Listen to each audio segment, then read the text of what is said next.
Tarkin isn't the only one stunned. The whole room falls silent, all eyes snapping toward Diona. She starts trembling, sweat trickling down her face as she tries to hold herself together. Tarkin shoots her a sharp look, clearly demanding an explanation. Still shaking, Diona insists she never said anything. That's when Durante finally speaks up. He's been holding it in, but now he can't anymore. He calls her out for lying to Tarkin, saying he saw and heard everything himself. He tells her to come clean. What exactly did she say to Aristine on the morning of the wedding? Diona's voice wavers as she tries to twist the story, acting like she's the one being framed by Durante and Aristine. Her response catches both of them off guard. In desperation, she looks to Mukali, hoping he'll back her up. But Mukali's face says it all. He's furious. He tells her to tell the truth or he'll spill everything she said about Aristine. Now cornered, Diona stumbles. She's drenched in sweat, clearly panicking. Deep down, she knows what she did was wrong, but after everything, her effort, her struggles, her obsession with becoming the ideal woman for Tarkin, she just can't admit it. Instead, she plays the victim, acting like she's being unfairly attacked. Umir lets out a whistle, watching the drama unfold. Then she casually sums up everything Diona's done, warning Aristine on her wedding day, pushing her to the edge until she had to be consoled. She points out how Diona always acts like she's the one who suffered, crying like she's the only victim, when it's Aristine who actually went through hell. Diona, still teary-eyed, keeps making excuses. She brings up Aristine's background, how she's from an enemy country and this is just a political marriage. She claims Tarkin shouldn't give his heart to someone like that, someone who doesn't even know him. She believes she's the one who's always been closest to him. Everyone said she was the one most suited to Tarkin, at least until Aristine showed up. Raising her voice, Diona insists that she'll end up by Tarkin's side in the end anyway. So what's the harm in people finding out a bit early? She says she's guilty of nothing but love, because everything she did out of love for Tarkin. Okay, calm down, Delulu princess. But Tarkin's face doesn't soften one bit. If anything, he looks even more furious. He says she's tarnishing her brother's honor. His gaze pierces right through her as he declares that to him, she's nothing more than the sister of his most trusted warrior. No more, no less. He says she's insulted his wife, and even her life wouldn't be enough to make up for it. And the only reason he's not throwing her in prison right now is out of respect for her brother. Tears stream down Diona's face. She finally confesses her feelings, saying she never wanted things to go down like this. She worked so hard to become the perfect lady for him. So why can't he see her? Watching it all, Aristine finally realizes it. Diona and Tarkin were never in love. Hearing Diona talk about working so hard to be noticed, Aristine remembers her younger self. She also thought she had to push herself beyond limits to earn someone's affection. But no matter how hard she tried, some things just couldn't be forced. Some lines couldn't be crossed. So she understands Diona's pain. She sympathizes with her, quietly offering her empathy. But instead of gratitude, Diona snaps at her, screaming that she doesn't want pity and telling Aristine to stay out of it while she's talking to Tarkin. Mukali slaps Diona right in front of everyone. Mukali, you legend. He's had enough. He tells her love isn't a free pass to hurt people. She's been lying, creating drama, and driving a wedge between Tarkin and Aristine. And yet she acts like she's done nothing wrong. He demands she apologize. Diona clutches her cheek, red and stinging, and yells that she refuses to apologize. Seeing the scene spiral, Tarkin decides he's done wasting time. He orders the warriors to take Diona away. And he warns her, don't ever come near his wife again. Aristine, meanwhile, is still frozen. Everything just happened so fast, she doesn't know what to say. Tarkin walks up to her, telling her straight up. He has no relationship with Diona. She's never been special to him. There's never been passion, affection, or even a thought of her as a future wife. Not even his mother ever considered it. Diona hears every word, and her face turns red from a mix of rage and humiliation. Aristine lowers her head, admitting she used to think Diona and Tarkin were in love. They always seemed close. But she realizes now what she saw back then was only a small part of Tarkin. She didn't know the full story. She even thought about using that perceived closeness as a bargaining chip once. The thought makes her feel a little ashamed. Suddenly, Tarkin pulls Aristine closer by the waist. He looks straight into her eyes and tells her firmly, he's never had feelings for Diona. Not in the past, not now, not ever. She'll never be special to him. He says this loud and clear, right in front of Diona, whose heart doesn't just break, it shatters into pieces. And it's all her own doing. With that same serious gaze, Tarkin cups Aristine's face and says the only one he married is her. Aristine blushes, her heart fluttering from the intensity of his words.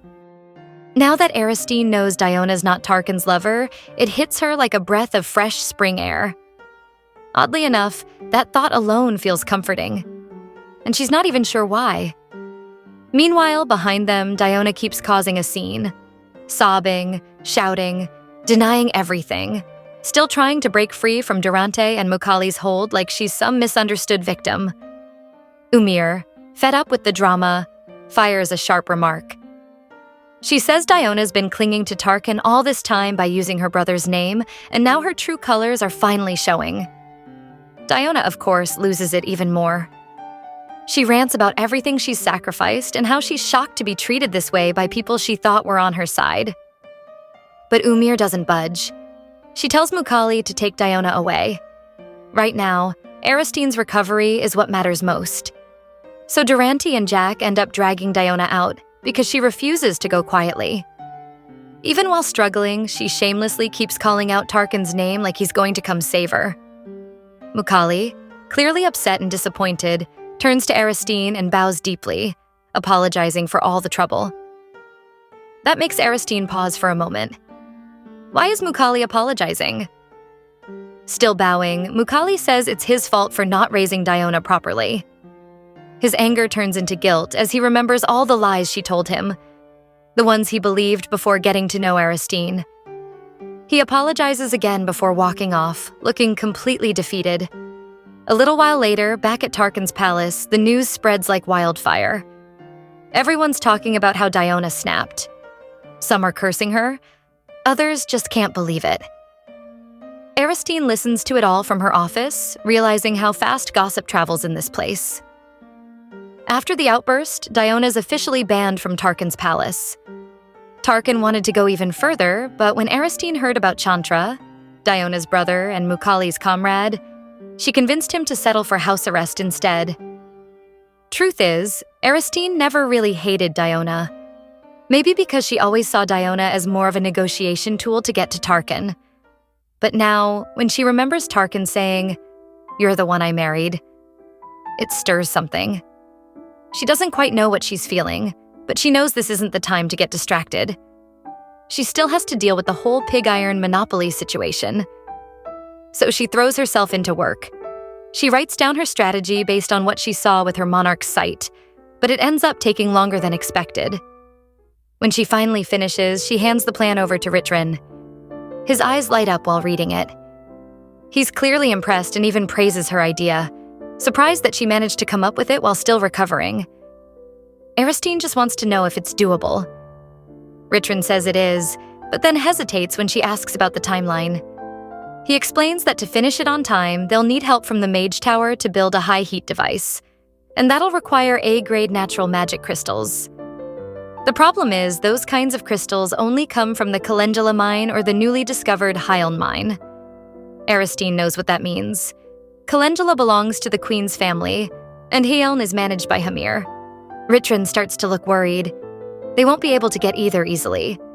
But Aristine smiles. The Hyeln mine might be under Hamir's management, but it's still a national project. The final say belongs to the king. Ritrin's surprised. He realizes she's planning to go straight to the top. Aristine tells him to contact the Mage Tower and get started. She'll handle the king. Even if His Majesty has been supportive of her scalpel business, magic crystals are another level. She has to prove her project is worth more than whatever Hamir's offering. Meanwhile, in Tarkin's office, the mood is gloomy. His staff tiptoe around him, thinking he's still furious about the Diona situation. But truth is, Tarkin can't stop thinking about something else. The moment Aristine asked him about the lover he mentioned on their wedding night, and he couldn't answer. He was stunned. Back then, he thought it didn't matter if he had a lover or not. He always believed he'd just keep that girl in his heart quietly. But now, when he finally wanted to explain, Umir barged in, furious. She said the problem wasn't just Diona, but also Tarkin for not being clear about his feelings. Then she kicked him out, declaring that guys who leave women hanging just make things worse. As Aristine's physician, she said he was officially off limits. Right after that, Aristine peeked through the door and told him not to worry. She'd take care of the pig iron issue herself. She thanked him for staying by her side and then calmly said, "You can go now." Tarkin was floored.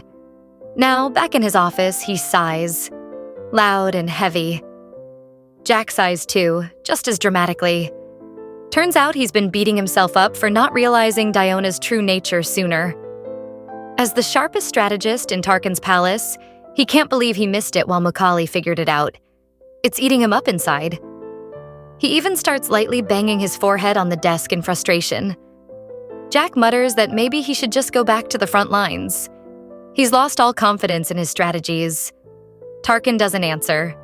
He's deep in thought, trying to figure out why he couldn't respond to Aristine's question right away. Then it clicks. He finally understands why. He's in love with her. When he says it out loud, his staff jump in surprise. Tarkin looks confused. What? Was it that obvious? Apparently, yes. Everyone's known for a while. Tarkin's the only one who didn't. Jack bursts out laughing, all his self-doubt instantly vanishing. Aristine requests an audience with King Nepthur to secure the magic crystals, and luckily, he grants it right away. She's led into what looks like a game room. Pretty casual, and it seems like the king has just been playing cards with his subordinate. When the king sees her, he greets her warmly, and she responds with polite grace. The conversation starts off lightly with him asking about her health. Aristine downplays it, saying it's nothing worth worrying about. But the king gently insists that it's only natural for a parent to worry about their child, even if it's just a minor cough. That unexpected warmth from him touches her. Deep inside, she feels this unfamiliar, ticklish flutter, like a spring breeze in her chest, and can't help but blush. She's not used to being cared for like this. She remembers how desperate she was the first time she approached him, feeding him just to win his favor. Back then, it was all about strategy and survival. But now, it's different. She's more relaxed, yet more flustered. This time it actually feels real, like a daughter being looked after by a father figure. Noticing her bashfulness, the king smiles. She really just looks like an ordinary girl right now. No one would guess she's a sharp businesswoman and a skilled politician. Then the king casually brings up the issues surrounding her scalpel business, catching her slightly off guard. Still, she confidently assures him she has it under control. The king assumes she's here to ask for help regarding the pig iron monopoly. But instead, Aristine throws a curveball. She asks for permission to purchase magic crystals. As always, her unexpected request throws the king off. He reminds her that the authority over that belongs to Hamir. But Aristine calmly points out that Hamir's authority is something the king entrusted to him in the first place. Rather than give an answer right away, the king changes the subject, asking if she knows how to play cards. Aristine admits she's never played before, though she understands the rules. The king gestures for a new deck and invites her to play. She's a little puzzled by this sudden shift, but joins him at the table. As they start playing, the king brings the conversation back to the crystals, asking why she needs them. After all, scalpels and magic crystals don't exactly go hand in hand. Aristine explains how they're key to solving the pig iron shortage. The king nods thoughtfully, noting how valuable magic crystals are.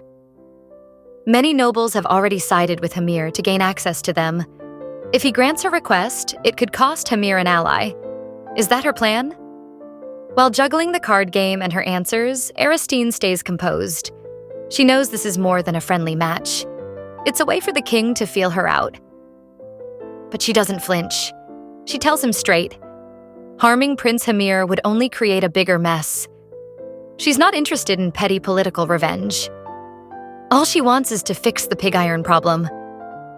The king watches her carefully as she raises her bet. He matches her move, amused and intrigued. As the game continues, he studies her style. Whether she plays safe or takes big risks, how she reacts to pressure, how she calls or raises her bets. And what he sees is impressive. Even without experience, Aristine plays with calm confidence. Her moves are logical, her risks calculated. She doesn't fall for bluffs, nor does she make sloppy ones herself. Her image remains spotless. He's genuinely surprised and asks if this is really her first time playing. Aristine avoids his gaze, feeling a little guilty. The truth is, her monarch's sight had just activated on the water's surface of a nearby vase, revealing all his cards. It's pure luck, and it feels a bit unfair. She memorizes the order of his cards, and now she knows what's coming next. Victory should be easy. But then her sight cuts out before showing the final card. Now she's stuck. Should she win or lose? Winning might make the king feel insulted, like a beginner just bested him, and he might reject her request out of pride. But if he's the one who suggested the game, does that mean winning earns his approval? She's not sure. The stakes are delicate. The king notices her hesitation. Taking a breath, Aristine decides to stop relying on her sight. She trusts her own read of the king. Before she even sees her next card, she goes all in. That alone stuns the king and his subordinate. She follows it up with a bold claim that she'll win. She trusts the king will recognize her sincerity. She even throws in a cheeky challenge, suggesting she could back down and give him an out if he wants. The king is speechless. He remembers her vow to help fulfill Irugo's dream and sees this moment as her putting everything on the line, not with strategy, but with heart. He finds her boldness refreshing. Time and again, Aristine surprises him with choices he doesn't expect. She's someone who's actually fulfilled his wishes in ways no one else could. How could he not treasure her? The king admits he's truly enjoying this game. It's been a while since anything thrilled him like this. When Aristine walks out of the palace, she's grinning. She's relieved, proud. She remembers how the king laughed when she won, how he teased her, asking what kind of magic she used. She can't contain her happiness. She did it. She got his permission. One day, she truly believes her business will surpass Hamir's. First things first, she needs to contact Ritrin right away. But as she walks, she sees someone nearby, a man with sunlit golden hair standing in the distance. She already knows who it is. But she didn't expect to see him here. And now she wonders, what is he doing here? Right in that moment, Aristine remembers what he said the last time they met, that he wouldn't come looking for her again. So when that man with sunlit golden hair turns around and looks surprised to see her, she instantly recalls the rest of his words. If they ever meet again by chance, they should just treat it as fate and be friends. Still, bumping into him like this catches her a little off guard. Rue greets her with a wide smile, practically glowing like the sun. Aristine blinks, wondering how they managed to cross paths again like this. She greets him back casually, even calling him Mr. Gigolo. Rue chuckles and bows, asking if she really prefers to call him that. He reminds her of their little agreement. If fate brought them together again, they'd be friends. The word friends makes Aristine glance away, her cheeks turning just a bit pink. She doesn't say anything yet. Rue, of course, keeps going. He says friends are a gift from the heavens, meant to meet again.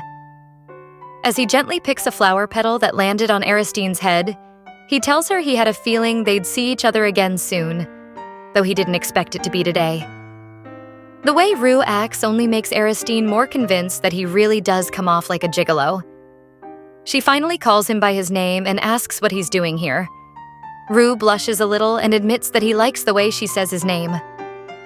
Aristine gets chills, not in a good way.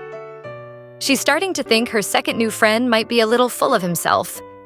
Meanwhile, Rue's right-hand man, His aide is standing behind Aristine, frozen in panic. His face goes pale. What on earth is Hamir doing here? He knows his boss is playful, but this is insane. Aristine, still trying to process how this new friend seems to enjoy hearing his own name, doesn't notice anything yet. Rue, aka Hamir, sneaks a glance at his aide and subtly waves him off with a signal to leave and stay quiet. Suddenly, Aristine turns around like she sensed something. Rue asks if something's wrong, and she tells him she thought she saw someone. Rue just shrugs and says he didn't notice anything. Then, with a smile, Rue offers his hand. He says the King's Garden is famous for its beauty and asks her to take a walk with him, to celebrate this little twist of fate. But Aristine doesn't take his hand right away. She just stares at him, thinking about everything he's been saying. After a pause, she finally places her hand in his, but calmly reminds him, this isn't destiny. They're just friends. Meanwhile, back where Tarkin is, things are chaotic in a different way. The moment he realizes he's in love with Aristine, Jack bursts out laughing. Tarkin smacks him on the head. Not only is Jack already bleeding, now he's got a fresh bump to deal with. Jack puts on a serious face and starts analyzing the whole situation. He points out that Aristine clearly doesn't know how Tarkin feels. So of course, Jack decides it's time for him to step in and help. Tarkin doesn't seem totally convinced, but he listens anyway. As Jack brags about himself like he's some kind of love expert, Tarkin, deep down, admits that, yeah, he probably needs help. Aristine doesn't realize his feelings, and she's drawn a clear line between them. Probably because of that dumb thing he said about having a lover. Even though he cleared it up and explained Diona isn't his lover, he hesitated too long, and now everything's complicated. He wants to fix things, but Aristine is busy with her royal meetings. Tarkin looks frustrated. Jack tries to get him to relax. He suggests making Aristine realize her own feelings too. Jack says they're a perfect match. Ever since Aristine met Tarkin, she seems happier. Jack thinks they should set the mood, make things romantic, highlight what Aristine likes about Tarkin. The only problem? Tarkin has zero experience with romance. He seriously starts thinking about what Aristine likes, aside from sweets and business talk. Slowly, his hand goes to his chest. Maybe she likes his chest? Turns out, she really might. Because right now, Aristine is blushing while staring at Rue's chest, thinking there's no way someone that fit is just an attendant. Rue notices her expression and starts to worry. Is he walking too fast? But actually, it's the opposite. Aristine thinks his pace is perfect. Not too fast, not too slow. Smooth. Natural. She smiles, remembering how awkward she felt walking next to Tarkin in the beginning, like a cicada clinging for dear life to a tall tree.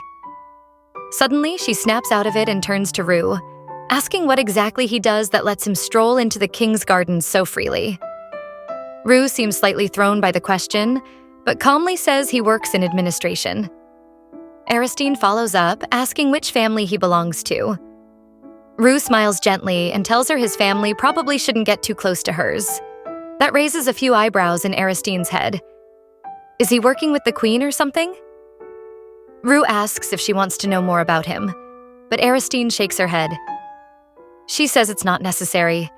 They don't need to know everything about each other to be friends. Rue looks genuinely touched, saying he'll remember those words. Then he turns the tables and asks why Aristine came to see the king. He says she doesn't have to answer if she's uncomfortable, but Aristine says it's okay. Right before she left the game room, she saw the king writing a decree. So it'll be public knowledge soon anyway. She tells him she asked for permission to buy magic crystals. That stops Rue cold.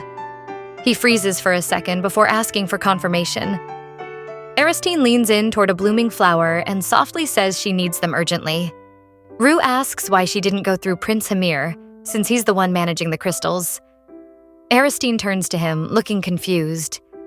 With a disappointed expression, Rue wonders aloud. If that was her request, why didn't she just ask Hamir directly? Aristine looks at him, puzzled. She shoots the question right back. Does he really think Prince Hamir would agree to sell her the magic crystals if she asked? She can't help but wonder why Rue suddenly looks so disappointed. But Rue avoids her gaze and mutters something about how it depends on the approach. Maybe Prince Hamir would have made a different call. That only raises more questions in Aristine's mind. The way Rue responds, it's like he knows Hamir personally. Rue stiffens the moment she points that out, but instead of answering, he flashes his usual sunny smile and quickly changes the topic. He asks what else she did with the king. Aristine catches the subject shift immediately, but goes along with it. She says she played cards with the king, and it was actually kind of fun. When Rue asks if she won, Aristine just smirks and tells him to guess. Rue smiles knowingly. Of course she did. He steps a little closer, gently plucks a flower petal from her hair, and casually suggests that she should play cards with him next time. A little later, Aristine and Ritrin arrive at a massive site near the edge of Tarkin's palace grounds. Ritrin informs her that everything's ready to go. They just need the magic crystals now. Aristine is a bit surprised things moved so fast. Ritrin explains that the mages have been working nonstop. Plus, well, money gets things done faster. The furnace they've built is an upgraded version of the current model, made to generate stronger, more concentrated heat.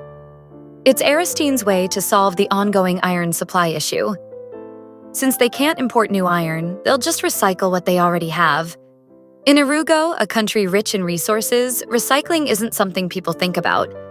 So this whole idea is kind of revolutionary.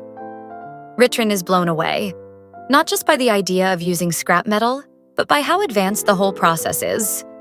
Aristine adapted the method from her previous life, where they used electricity.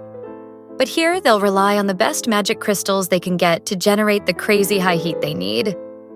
Suddenly, someone rushes in with big news.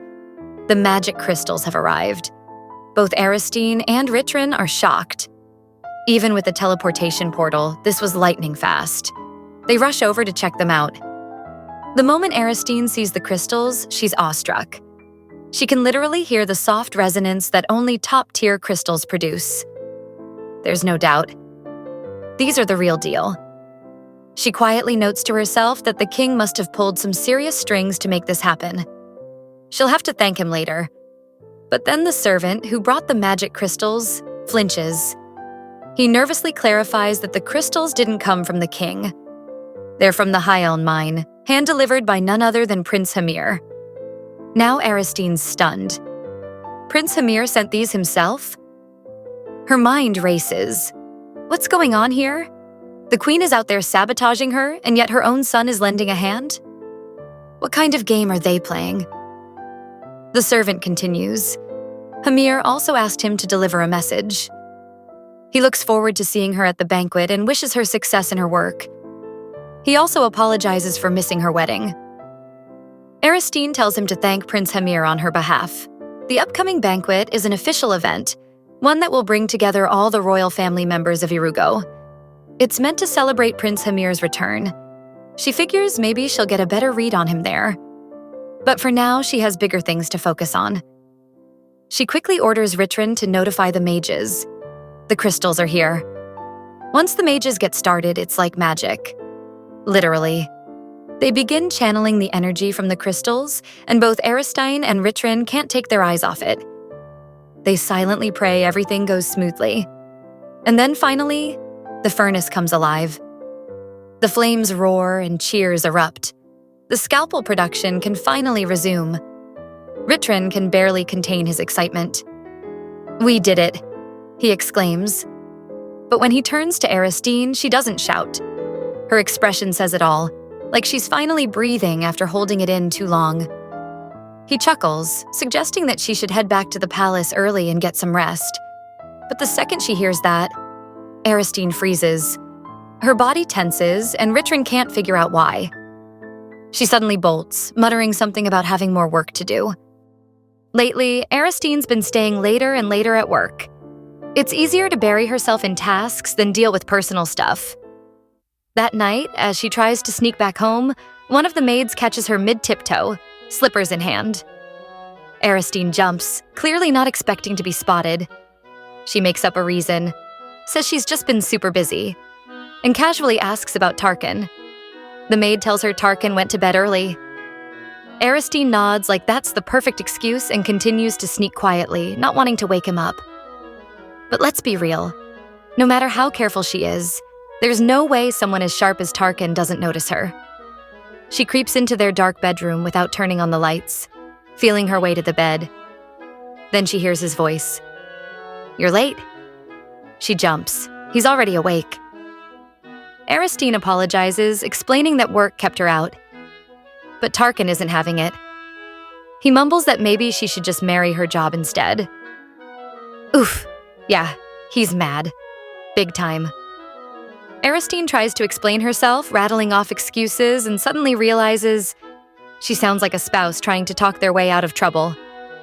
And honestly, it's not like she doesn't know what she's doing. Ever since he took care of her when she was sick, she's been low-key avoiding him. Every time she looks at him, she feels something stir inside her. It's confusing. As she lies next to him in bed, fidgeting slightly, Aristine starts to wonder what's wrong with her. Is she the weird one here? She was fine before. Why is she suddenly so hyper-aware of him? She tries to push the thoughts away and focus on something. Anything. Pure. Meanwhile, Tarkin silently sits up behind her, staring at her back. His pouty, sulky energy is off the charts. He's definitely not over it.